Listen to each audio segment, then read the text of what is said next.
ನಮಸ್ತೆ ಮಿತ್ರರೇ, ಇವತ್ತು ಕರಾವಳಿ ಶೈಲಿಯ ನೀರ್ದೋಸೆ ಅಲ್ಲ, ಸ್ಪೆಷಲ್ ಆದ ಒಂದು ನೀರ್ದೋಸೆ. ಬಾಜ್ರಾವನ್ನು ಬಳಸಿ ಮಸಾಲ ನೀರ್ದೋಸೆ ಮಾಡಿದ್ದೇನೆ. ಬಹಳ ರುಚಿಕರವಾಗಿ ಸಹ ಬರ್ತದೆ, ಆರೋಗ್ಯಕ್ಕಂತೂ ಬಹಳ ಉತ್ತಮ.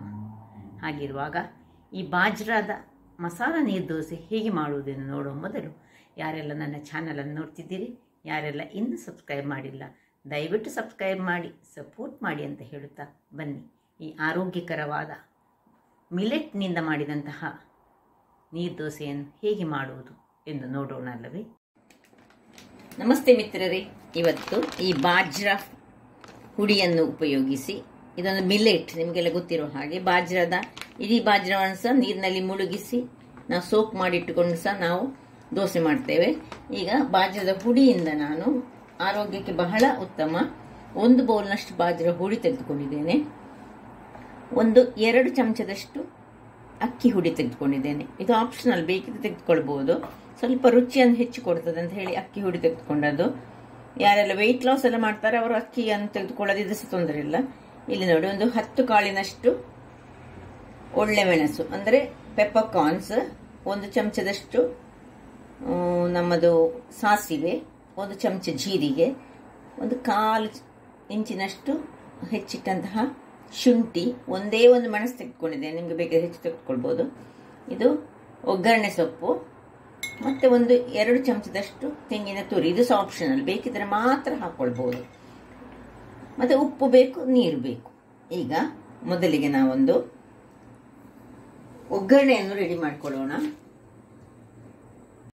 ಇಲ್ಲಿ ಗ್ಯಾಸ್ ಅನ್ನು ಉರಿಸಿಕೊಂಡು ಸಣ್ಣ ಒಂದು ಒಗ್ಗರಣೆಗೆ ರೆಡಿ ಮಾಡ್ತಿದ್ದೇನೆ. ನೋಡಿ, ಅರ್ಧ ಚಮಚದಷ್ಟು, ತುಂಬಾ ಬೇಡ ಎಣ್ಣೆ, ಸ್ವಲ್ಪ ಎಣ್ಣೆಯನ್ನು ಹಾಕೊಳ್ಳೋಣ. ಸ್ವಲ್ಪ ಇಲ್ಲಿ ವೆದರಿಗೆ ಎಲ್ಲ ನೋಡಿ, ತೆಂಗಿನ ಎಣ್ಣೆ ಎಲ್ಲ ಹೇಗೆ ಗಟ್ಟಿಯಾಗಿ ಉಂಟು. ಸ್ವಲ್ಪ ಎಣ್ಣೆ ಸಾಕು, ಒಂದು ಸಣ್ಣ ಒಂದಷ್ಟು. ಇನ್ನು ಈ ಸಾಸಿವೆ ಮತ್ತು ಒಗ್ಗರಣೆ, ಇದು ಪೆಪ್ಪರ್ ಕಾರ್ನ್ಸ್, ಜೀರಿಗೆ, ಇದನ್ನೆರಡನ್ನು ಸಹ ಹಾಕೊಳ್ಳೋಣ, ಎಲ್ಲವನ್ನು ಸಹ ಹಾಕೊಳ್ಳೋಣ. ಇನ್ನು ಇಲ್ಲಿ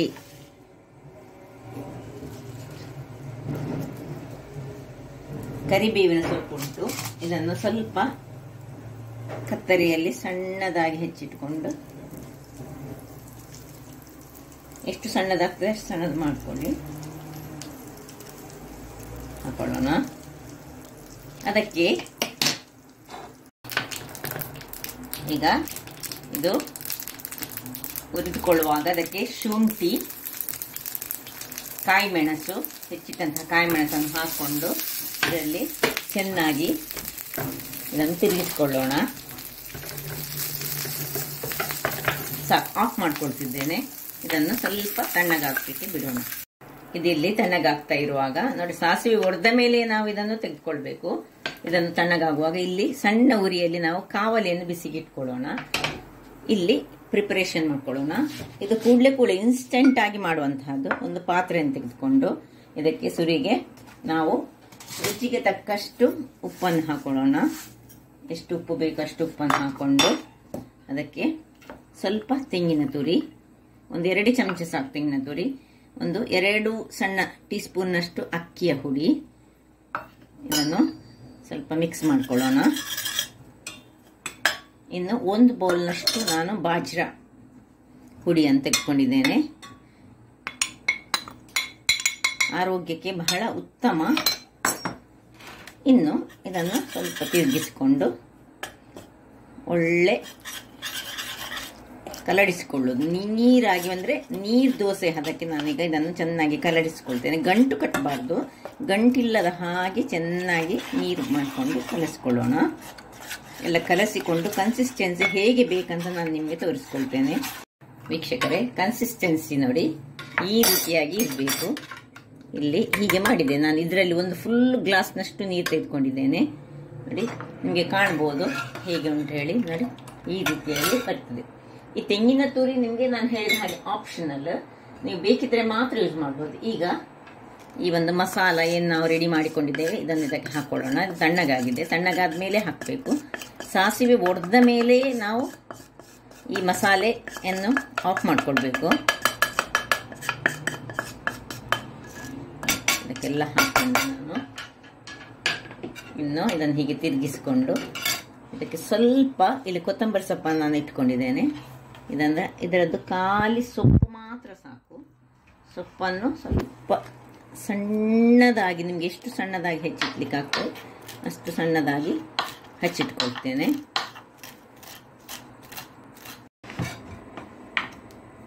ಇದನ್ನು ಈಗ ಇದಕ್ಕೆ ಸೇರಿಸ್ಕೊಳ್ಳೋಣ. ಸ್ವಲ್ಪ ಹೆಚ್ಚು ಸೌತೆ ಸೇರಿಸ್ಕೊಳ್ಬೋದು, ನಿಮಗೆ ಎಷ್ಟು ಬೇಕು ಅಷ್ಟನ್ನು ಸೇರಿಸ್ಕೊಂಡ್ರೆ ಆಯಿತು. ಈಗ ಹಿಟ್ಟು ನೋಡಿ, ಈಗ ರೆಡಿ ಆಯಿತು. ಹಿಟ್ಟು ಈ ರೀತಿಯಾಗಿ ಹಿಟ್ಟು ಬರಬೇಕು. ಕಾಣಿಸ್ತದಲ್ಲ ನಿಮಗೆ?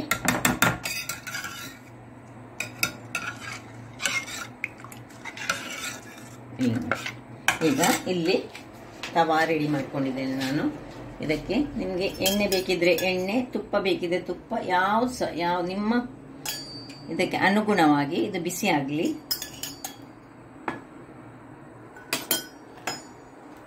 ಕಾದಿದೆ.